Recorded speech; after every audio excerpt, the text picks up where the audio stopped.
Bonjour, on va faire maintenant la section 1.12 sur les ondes stationnaires. J'avais déjà fait mention brièvement des ondes stationnaires quand on parlait des ondes progressives. Alors j'avais dit, pourquoi on spécifie ondes progressives? C'est parce que on veut les distinguer des ondes qui ne bougent pas, qu'on appelle les ondes stationnaires. Alors c'est ça qu'on s'apprête à voir dans cette section-là.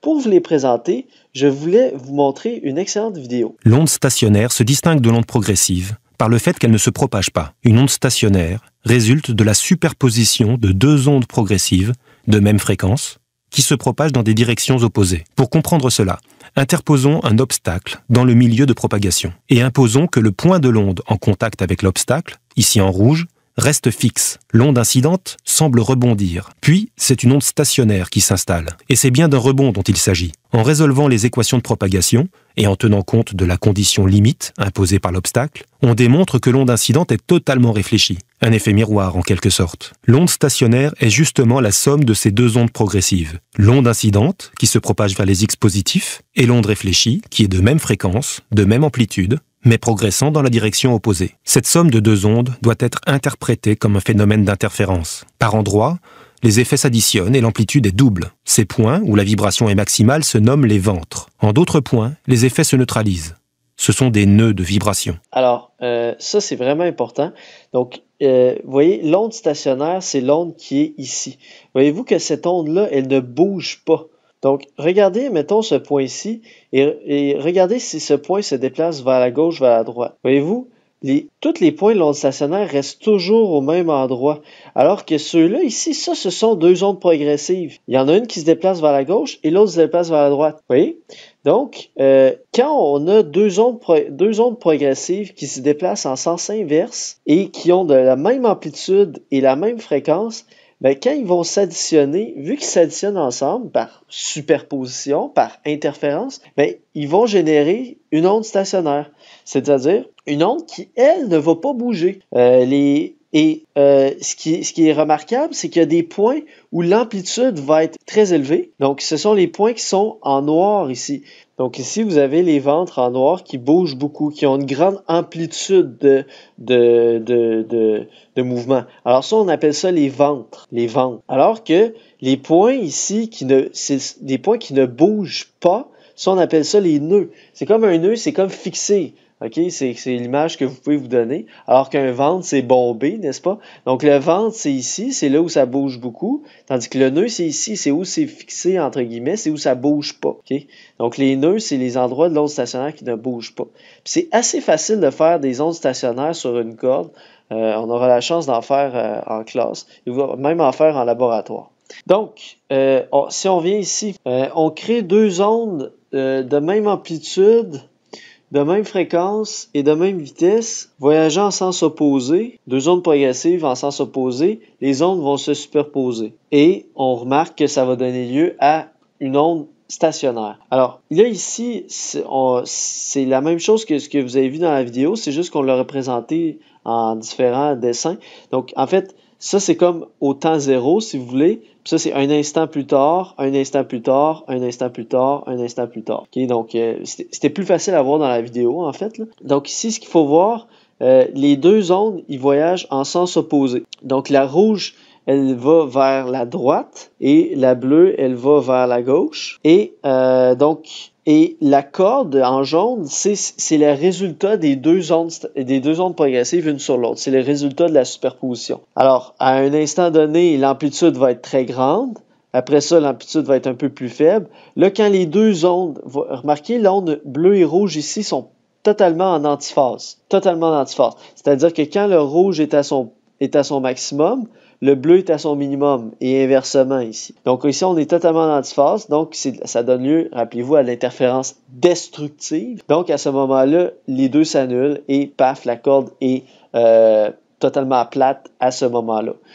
Ensuite, ça continue, les ondes bleues et rouges continuent de se propager. Là, on recommence à avoir une petite amplitude et éventuellement, on retrouve une amplitude maximale au moment où l'onde rouge et l'onde bleue sont parfaitement superposées, c'est-à-dire en phase. Donc ici, ils sont en phase. Donc, on a une amplitude maximale pour pour l'onde stationnaire, on est dans une situation d'interférence constructive. Donc, ça ici, c'est comme la superposition des cordes pour vous montrer là, mais de toute façon, on le voyait mieux dans la vidéo.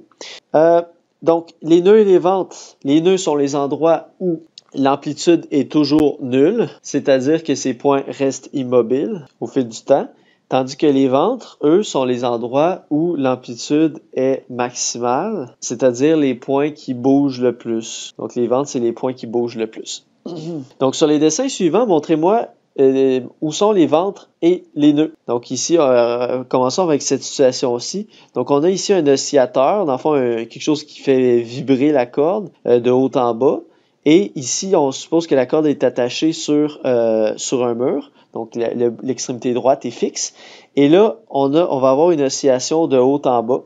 Donc ici, on a un nœud. Ici, on a un deuxième nœud. Et en plein milieu, ici, on a un ventre. Pour la deuxième situation, donc ici, on a un nœud. Ici, on a un nœud qui se crée maintenant dans le milieu. Et ici, on a un nœud à l'extrémité. Et on a deux ventres maintenant. On a un ventre ici et on a un ventre ici. Donc maintenant, on a deux ventres. Qu'est-ce qui a changé entre les deux situations? Comment ça se fait qu'on peut créer à la fois, mettons, cette onde stationnaire, puis on peut créer en même temps cette onde stationnaire? Ben, ça dépend de la fréquence à laquelle l'oscillateur fait vibrer la corde. Donc, en fait, si on est à ce qu'on appelle la fréquence fondamentale, si on fait vibrer la corde à sa fréquence fondamentale, à ce moment-là, ça va donner lieu à ça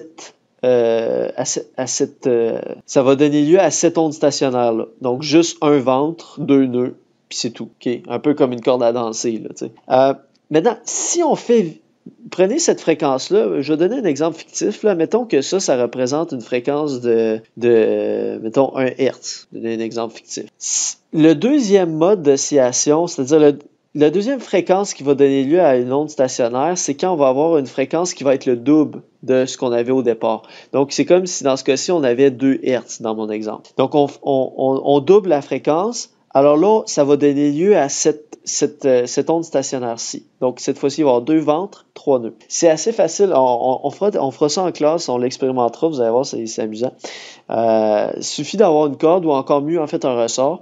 Puis, on fait juste le faire vibrer avec sa main à la bonne fréquence. Puis, on réussit à avoir ces ondes stationnaires. Maintenant, si on voit une fréquence qui est 3 fois plus grande que la fréquence qu'on avait au départ, donc dans mon exemple, ça serait, mettons, 3 Hz, ben, à ce moment-là, on réussit à avoir cette onde stationnaire-ci. Et là, on a maintenant un nœud de plus. Donc maintenant, on a 4 nœuds et on a maintenant 3 ventres. Donc, voilà. Donc, c'est ce qu'on appelle le premier mode d'oscillation, le deuxième mode et le troisième mode. Maintenant, ça, c'est dans ce qu'on vient de parler, c'est dans le cas où on a une corde qui est attachée à un mur à son extrémité droite. Maintenant, si la corde, plutôt qu'être attachée à un mur comme ceci, donc avoir une extrémité fixe, si maintenant on a une extrémité libre, comme c'est le cas ici, à ce moment-là, ça va changer la donne. Parce que les ondes qui vont être réfléchies, dans le fond, quand l'onde va arriver sur l'extrémité droite, la tige, ça va pas donner lieu à la même réflexion comme on avait vu. Donc, comme on avait vu, ici, quand dans la situation où l'extrémité est fixe, l'onde qui va être réfléchie, ça va donner lieu à une réflexion dure. Donc, ça va donner lieu à une réflexion qui va être inverse par rapport à l'onde qui était incidente. Donc, si l'onde était incidente vers le haut, bien, la réflexion va revenir vers le bas. Donc, c'est ce qu'on avait appelé une réflexion dure, rappelez-vous. Tandis que, on avait dit, quand on a une extrémité qui est libre, comme ici, alors là, ça donne une réflexion molle. Fait que si on a une onde incidente qui est vers le haut, ben, l'onde réfléchie va aussi être vers le haut. Alors ça va faire en sorte que ça va changer la donne par rapport à l'onde stationnaire. Et là, en fait, le premier mode oscillatoire qu'on va obtenir, le premier mode d'onde stationnaire, ça va être celui-ci. Donc, on va avoir, dans le fond, un seul nœud. Un seul nœud et un seul ventre. Fait que le ventre, c'est ici, l'endroit où l'amplitude est maximale. Si maintenant, vous augmentez la fréquence, là, ici, une chose remarquable, c'est que tantôt, il fallait doubler la fréquence pour aller à au deuxième mode oscillatoire, mais maintenant, il faut tripler la fréquence. Donc, on va avoir maintenant 2 vents, un ici, et on va avoir 2 nœuds, et ainsi de suite. Donc ici, on va avoir 3 nœuds et 3. Maintenant, on va distinguer deux termes qui sont harmonique et mode. Ce qu'on appelle un mode de résonance, c'est une situation donnant lieu à la résonance, numérotée à partir du mode fondamental, qui est en fait n égale 1. Donc, un mode, c'est simplement une situation donnant lieu à la résonance. Le mode fondamental, c'est la première situation donnant lieu à la résonance. Tandis que les harmoniques, c'est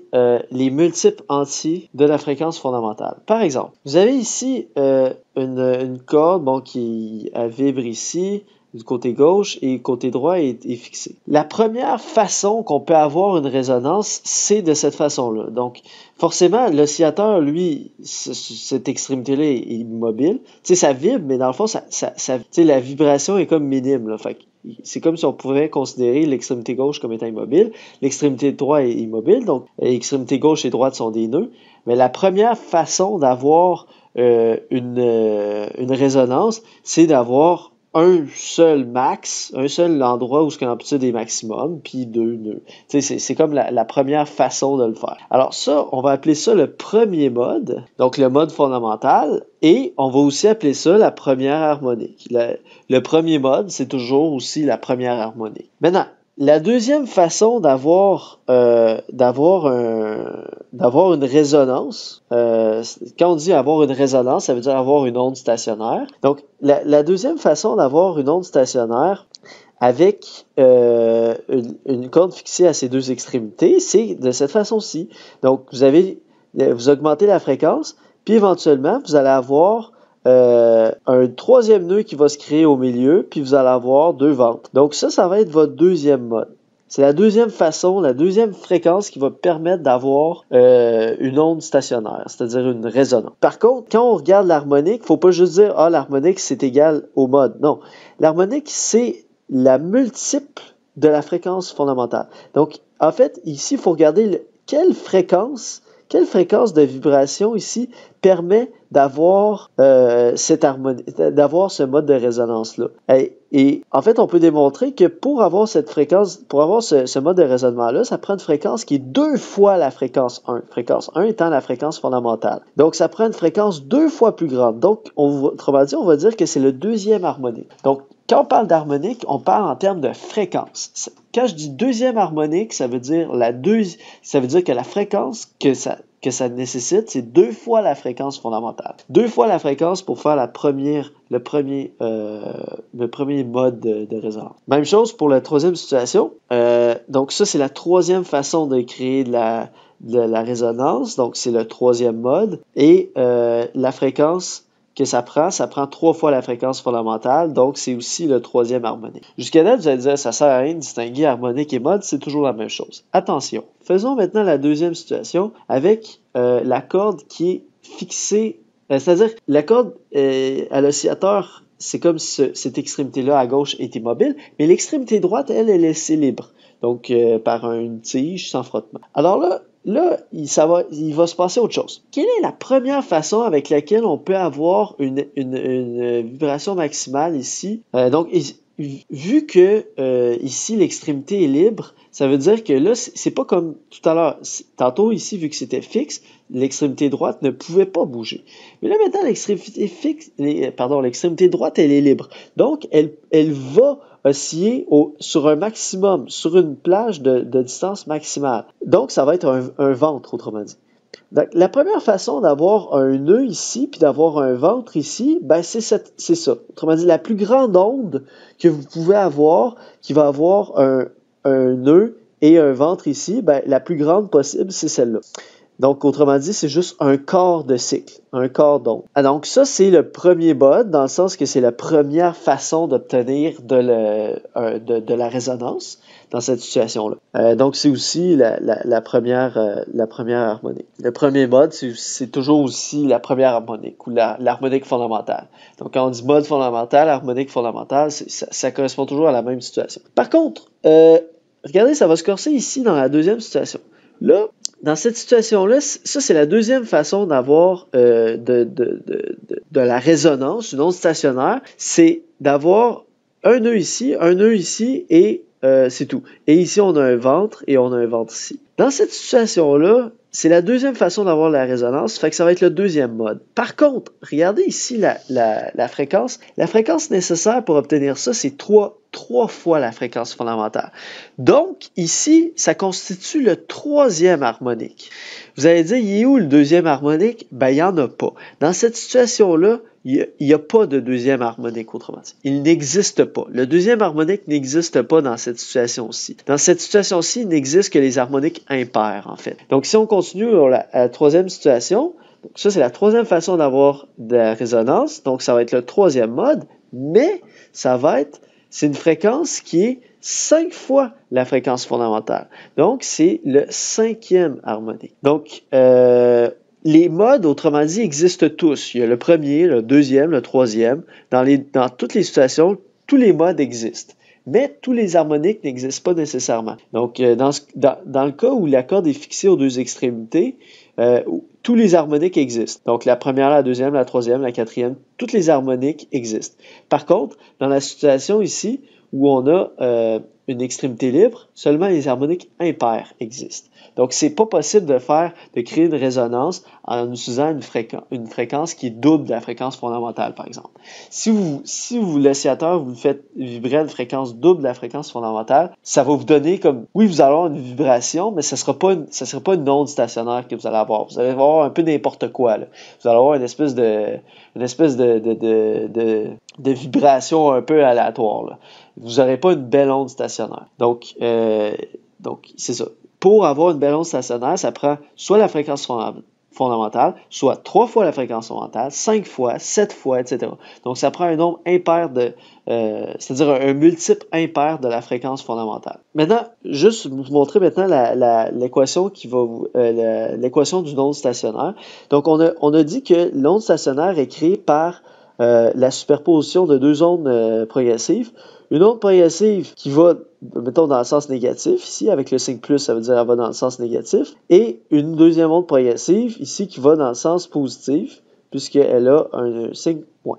Donc, on a les deux ondes progressives de même amplitude, de même longueur d'onde, de même fréquence, mais voyageant en sens opposé. Et l'onde stationnaire va être la superposition de ces ondes. Donc, autrement dit, on va additionner ces deux fonctions-là ensemble. En additionnant ces deux fonctions-là ensemble, vous allez dire, ouais, ça donne rien de spécial, ok? Mais l'affaire, c'est qu'on va utiliser une identité cryptométrique qui dit que sin alpha plus bêta égale à ceci. Et là, dans le fond, ça va permettre de simplifier. Puis l'addition de ces deux fonctions-là, on va pouvoir la simplifier avec l'identité trigonométrique, puis ça va donner ceci. Et on va encore la simplifier, et là, ça va vraiment donner quelque chose d'intéressant. Ça va être ceci. Donc ça va être l'équation d'une onde stationnaire. Si on veut interpréter cette équation-là, qu'est-ce qu'elle veut dire? En fait, vous avez ceci, ça représente l'amplitude en fonction du temps de l'onde stationnaire. Donc, la façon que je vous propose de le voir, c'est la suivante. C'est de voir ça comme une onde stationnaire, c'est une fonction y égale à une certaine amplitude en fonction du temps fois sinus de cox. Moi, c'est comme ça que je vous propose de le voir. Donc, autrement dit, la fonction qui décrit l'onde stationnaire, c'est toujours sin cox. C'est juste que l'amplitude de ce sinus-là varie au fil du temps. That's it. L'amplitude maximale A stat, qui est en fait deux fois l'amplitude. Ça veut dire qu'au maximum, l'amplitude qui va résulter de ces deux ondes-là, ça va être 2A. Donc, vous avez une amplitude qui varie au fil du temps fois un sinus qui, lui, est toujours constant, dans le fond. Alors, pour comprendre ceci, regardez l'onde stationnaire ici. Alors, cette onde stationnaire-là, je vais faire avancer le temps. Vous allez voir, ça reste toujours finalement le même sinus. Voyez-vous ça? Oups. Donc, regardez le sinus ici. Voyez-vous, c'est toujours le même sinus. Tout ce qui change en fonction du temps, c'est son amplitude. Mais le sinus en tant que tel se déplace pas d'un côté ni de l'autre. Ça reste toujours le même sinus. Il reste toujours au même endroit. La seule chose qui varie au fil du temps, c'est son amplitude. Comme là, ici, son amplitude est maximale présentement. Et là, après ça, si on laisse aller le temps, son amplitude réduit progressivement. Elle est nulle un moment, elle recommence à augmenter, elle redevient maximale, elle diminue, elle devient nulle momentanément, elle augmente, elle diminue, etc. Donc, vous voyez, c'est toujours le même sinus, c'est juste son amplitude en fonction du temps qui change. C'est comme ça que je vous propose de voir cette équation-ci. Donc, c'est toujours le même sinus, mais avec une amplitude qui varie en fonction du temps selon le A stationnaire fois cos de oméga t.